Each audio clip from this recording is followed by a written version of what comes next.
Here we are in eastern Oklahoma. We're on Interstate 40, heading west.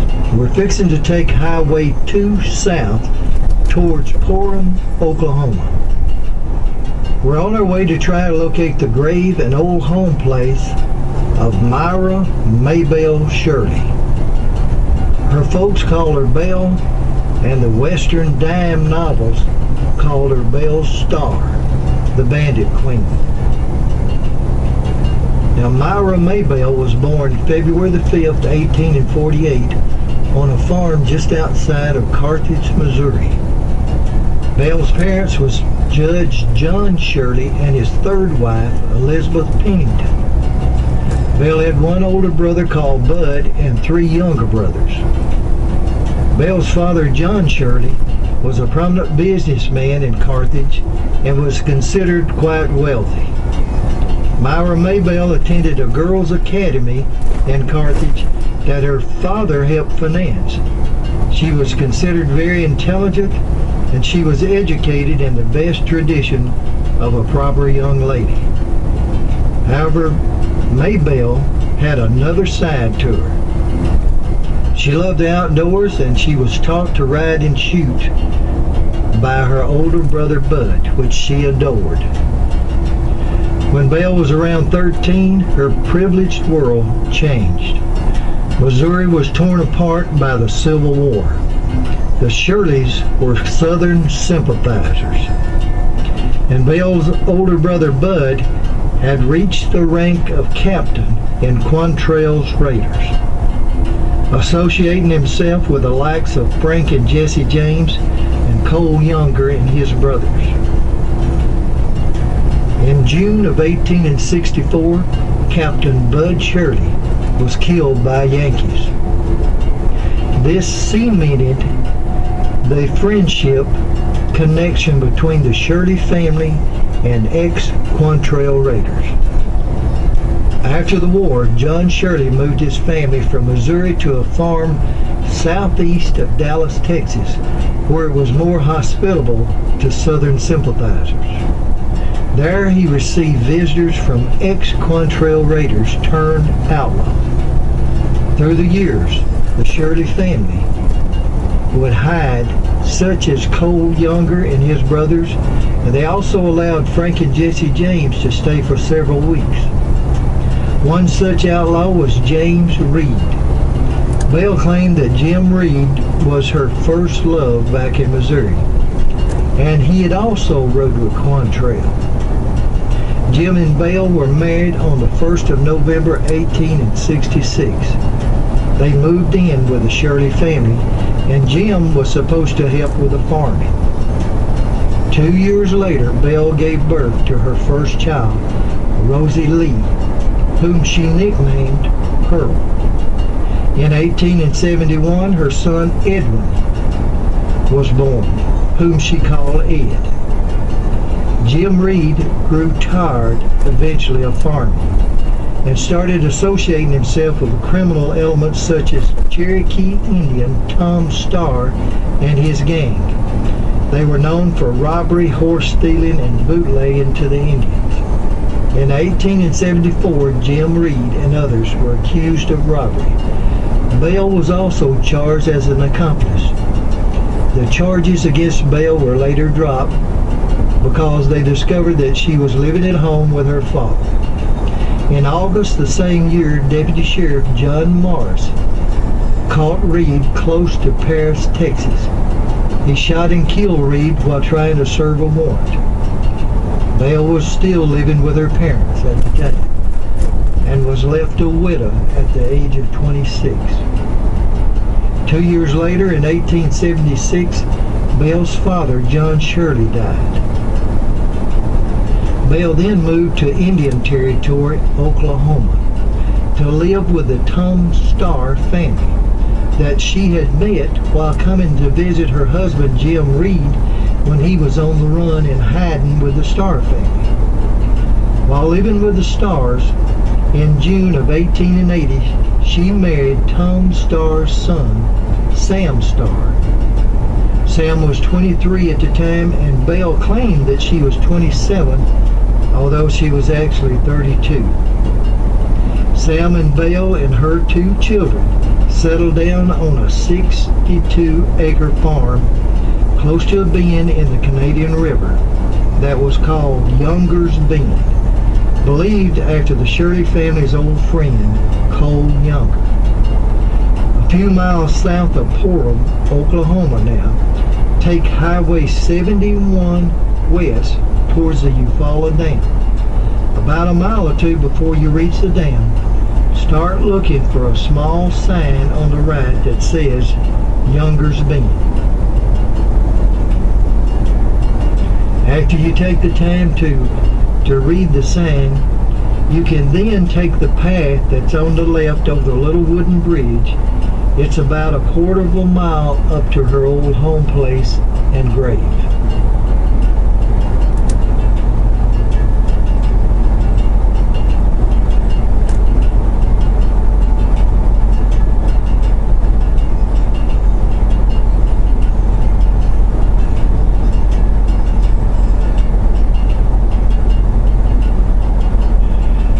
Belle continued letting outlaws hide out at Younger's Bend.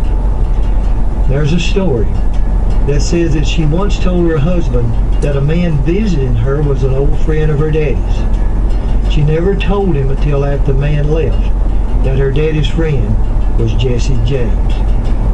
In 1882, the Starrs were keeping some of their horses in a neighbor's ranch's pen, and the neighbor noticed that there were other ranchers' horses mixed in with the Starrs, and they told Sam and Belle. The Starrs sold those horses anyway. They were both charged with horse thief in Judge Isaac Parker's court in Fort Smith. After a 4-day trial, they both were sentenced and served 9 months in a federal prison. Belle was a model prisoner and even made friends with the guards. Sam, not so much. After Belle and Sam returned to Younger's Bend, she started organizing her criminal operations. She planned everything. She continued hiding outlaws, and she fenced stolen goods. Eventually, she made enough money that she could pay any lawyer and bail for anyone that worked for her. In 1886, Belle was charged with 2 others for robbing a farmer near Younger's Bend. He was dismissed for lack of evidence. And 3 months later, she stood trial again for horse thief. She mistakenly bought a stolen horse and gave it to a friend. She was found not guilty. This is Belle on one of her many trips for trial at Fort Smith. She's sitting on her favorite horse, Venus, wearing a black velvet dress and a plumed hat. She always wearing her pistols. Now this gives you an idea, close up, what her outfit sort of looked like.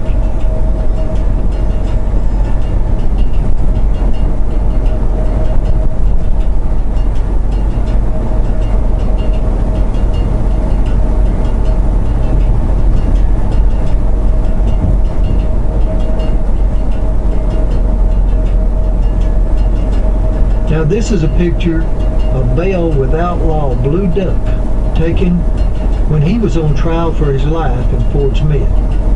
It's believed to try and help Duck during his trial.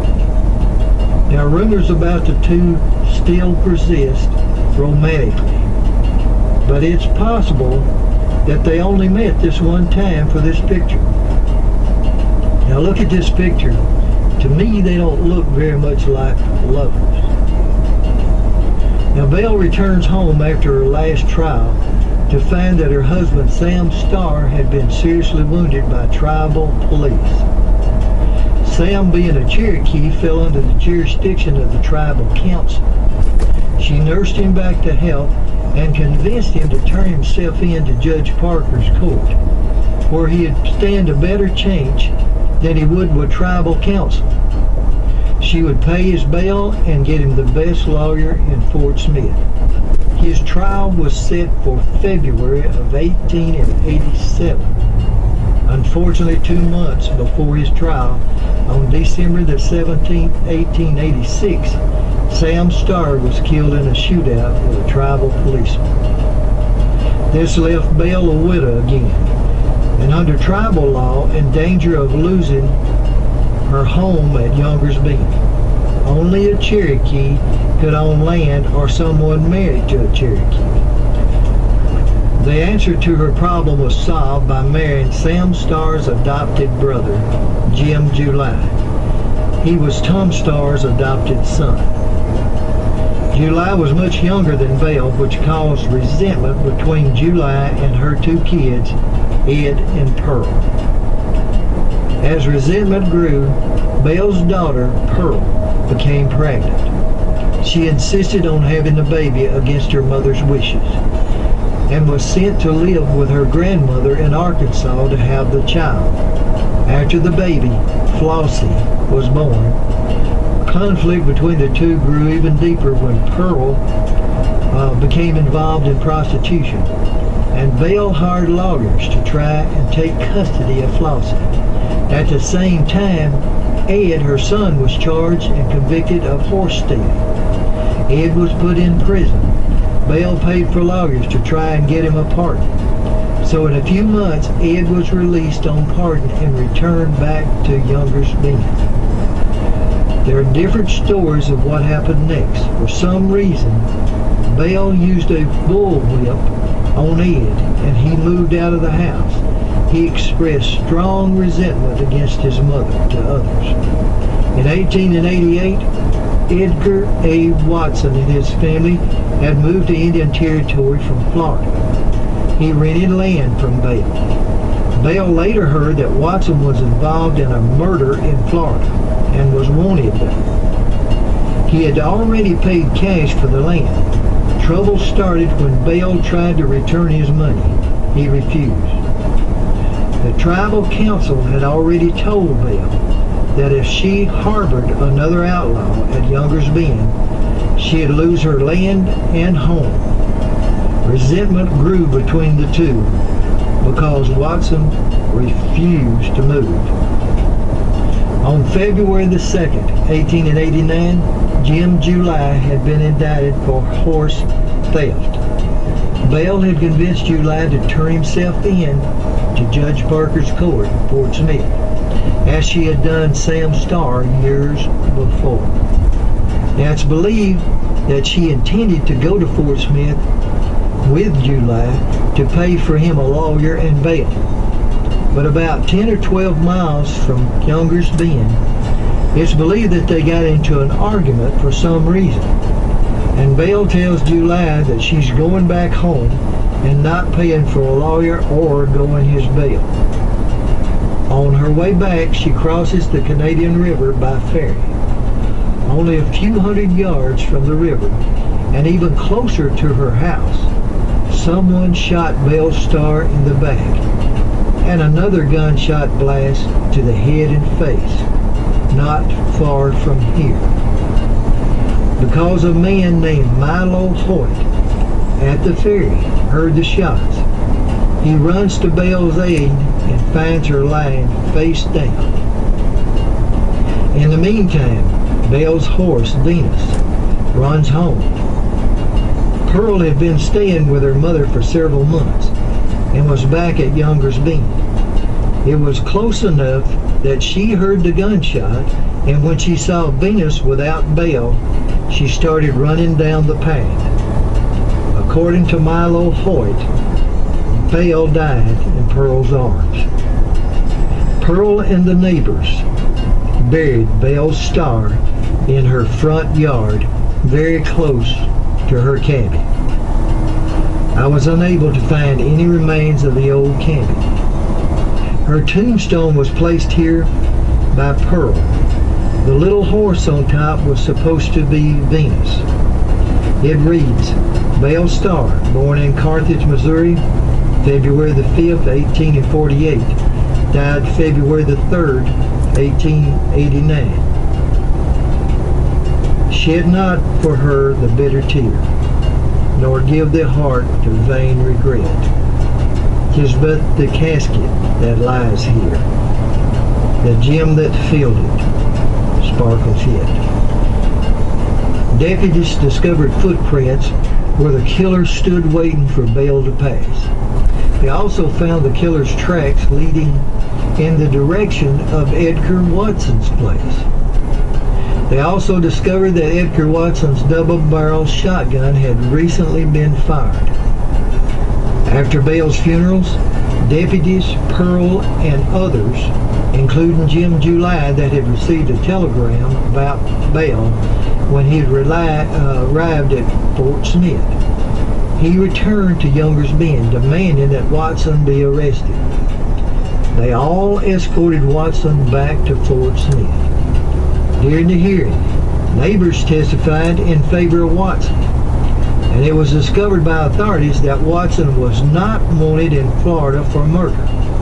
Now, this dispelled any motive that Watson might have had for killing Belle. Watson was released by Judge Parker.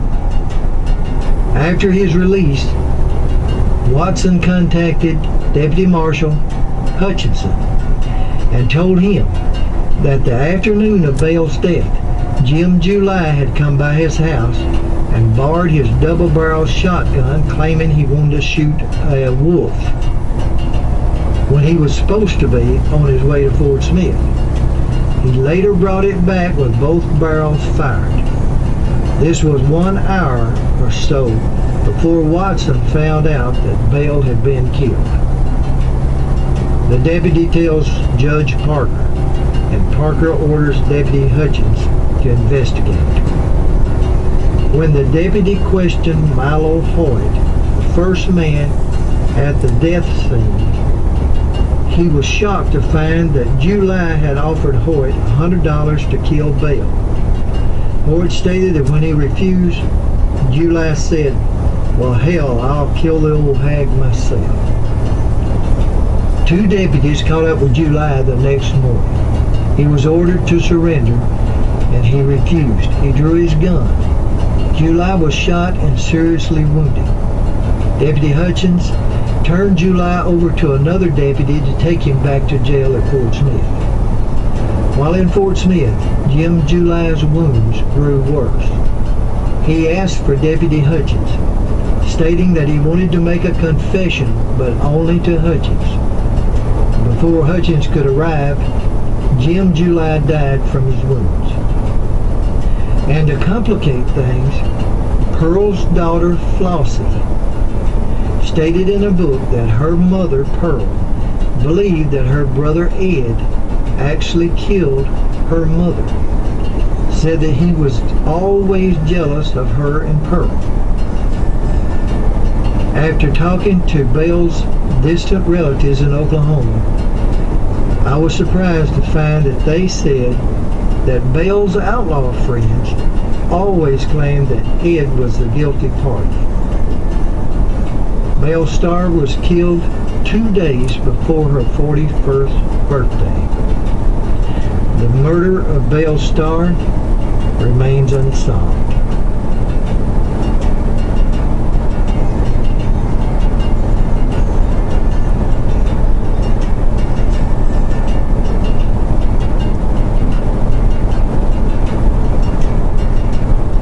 Now you know the rest of the story.